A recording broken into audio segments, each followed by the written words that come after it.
Salut à tous, bienvenue sur la chaîne Sam Dynasty. On va revenir sur le match Algérie-Soudan. 7 matchs, il aura fallu attendre 7 matchs pour voir l'Algérie enfin gagner son match en CAN depuis 2019.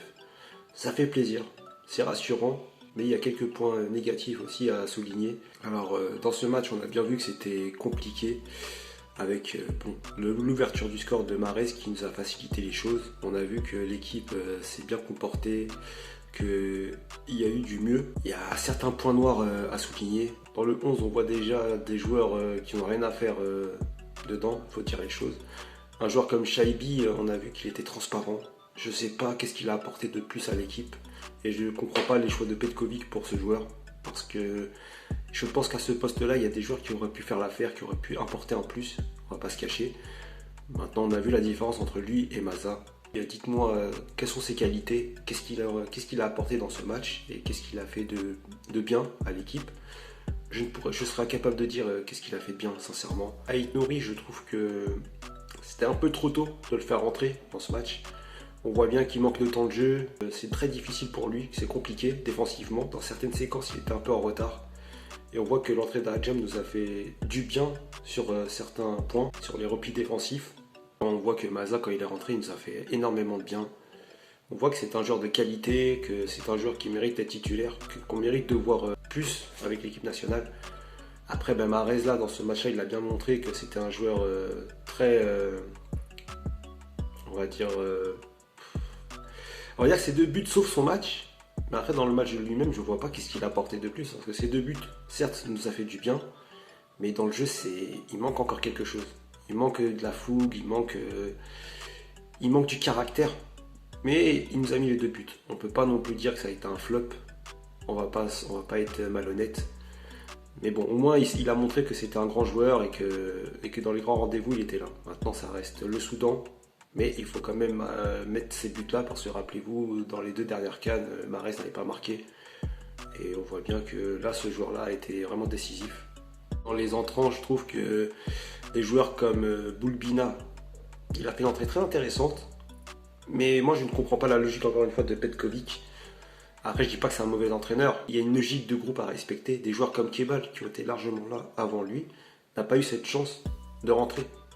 Et c'était pas compréhensible du tout. Et après, il y a Bounedjah qui a fait quasiment tout le match. Amoura, je crois qu'il est sorti. Parce que je pense qu'à un moment donné, il s'est mangé une semelle. Et j'espère qu'il n'a pas de blessure ou ça ne va pas l'handicaper pour le prochain match. Parce que ça sera contre le Burkina Faso. Et après, généralement, la défense, elle a été rassurante. Mais j'ai l'impression que par moments, la défense était un peu mise en difficulté sur les peu d'occasions du Soudan. Je pense qu'il y a l'alignement qui doit être respecté. Et j'ai trouvé que des fois Issa Mendy était souvent confronté à 3 joueurs. Ben Sebaini se projette trop devant. Il y a, je pense, quelques réglages à faire en défense. Après, le milieu Boudaoui Benasser, très rassurant. Je trouve que Boudaoui s'est beaucoup battu, a apporté un plus. Benasser, ça reste le Benasser. C'est vraiment une pièce maîtresse dans ce milieu. Après, comme je vous l'ai dit, Shaibi, c'est trop faible. Je pense que c'est un genre de rotation qu'on peut faire entrer, qui peut apporter un plus en sortant de banc. Mais là, en tant que titulaire, non, c'est pas du tout négociable. Zerouki, encore une fois, je comprends pas son entrée. Il a pas fait un mauvais match. Après, il y a des joueurs comme Abdelli, je ne comprends pas. Il aurait pu apporter aussi ce caractère, cette force sur le terrain. On sait que physiquement, il est au top, qu'avec Angers, il effectue des bons matchs. Après, ça reste la CAN, c'est une autre dimension au niveau compétition. Mais je ne comprends pas, il faut vraiment mettre à l'aise nos joueurs. Après, Djumoussa qui est rentré, qui a montré quelques petits trucs intéressants. Après, il n'est pas rentré non plus très longtemps. Et c'est là aussi que Petkovic doit vraiment faire des choix. Même si Mahrez, il a marqué ses 2 buts, je pense qu'à un moment donné, Mahrez, il fallait qu'il sorte entre la 60e et la 65e minute pour donner du temps justement à Djumoussa. Et enfin, pour faire sortir Mahrez au bon moment quand il a marqué son 2e but. Il a joué ce rôle de capitaine, il a été bon. Sans ça, on va pas le critiquer. Après, Lucas Zidane, son premier match, très rassurant. Il a su faire les arrêts quand il fallait. Il parle aussi avec ses joueurs. Il n'a pas hésité à les recadrer, ça c'est bien dans la communication. Ça reste le Soudan. On a vu qu'à 11 contre 10, c'était compliqué quand même pour nous. Hein. On va pas se cacher que je pense que s'il y aurait eu 11-11, il y aurait eu un autre match. En tout cas, la victoire est plus importante. on va dire qu'on va pas non plus critiquer le fait de jeu. En plus c'était mérité parce que là la faute du Soudan c'était inadmissible. Et encore ils auraient pu avoir un deuxième rouge sur la faute à Moura.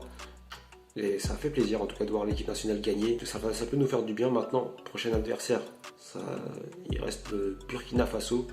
Une équipe à pas prendre à la légère parce que dans leur dernier match, là, on a bien vu que contre la Guinée équatoriale, même s'ils étaient aussi, eux aussi à 11 contre 10, ils ont pris un but.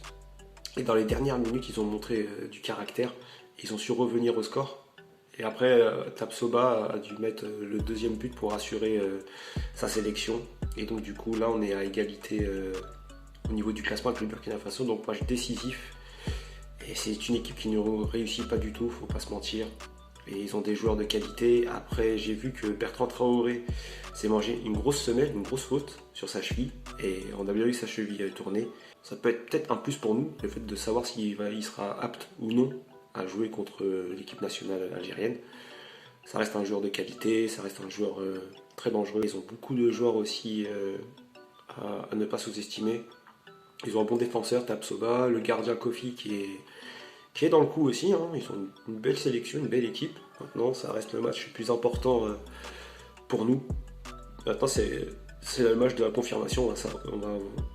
On va savoir si oui ou non on est capable de se transcender, de enchaîner aussi une bonne performance, comme en 2019 contre le Sénégal. On avait gagné contre le Kenya, après contre le Sénégal, c'était vraiment le match pour savoir si oui ou non on pouvait faire une CAN plus que abordable, plus que méritable, qu'on soit vraiment convaincant. Ça va être très compliqué contre le Burkina Faso. Selon moi, si on négocie le match nul, ça pourrait être bien pour les deux équipes. Après, par contre, le prochain match contre la Guinée équatoriale, il va falloir vraiment négocier une victoire. Et je pense que là, contre le Burkina Faso, je ne dis pas qu'il faut jouer petit, mais c'est une équipe moi, que je redoute beaucoup. Ils ont vraiment des bons joueurs.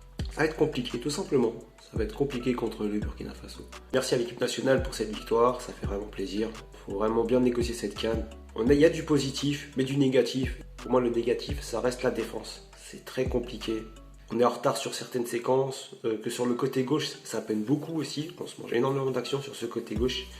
Donc à voir si Hadjem pourra prendre ce poste et donner confirmation. Et aussi dans le milieu de terrain, il faut faire des choix forts. Soit il faut mettre Maza, ou soit alors il faudra mettre un Abdelli qui peut carrément apporter un plus à ce milieu et apporter aussi de la combativité et une assurance défensive. Shaibi, trop léger, vraiment trop léger à ce poste. Donc voilà mon débrief. Donc je vous dis à la prochaine vidéo et je vous dis à très bientôt. Salut!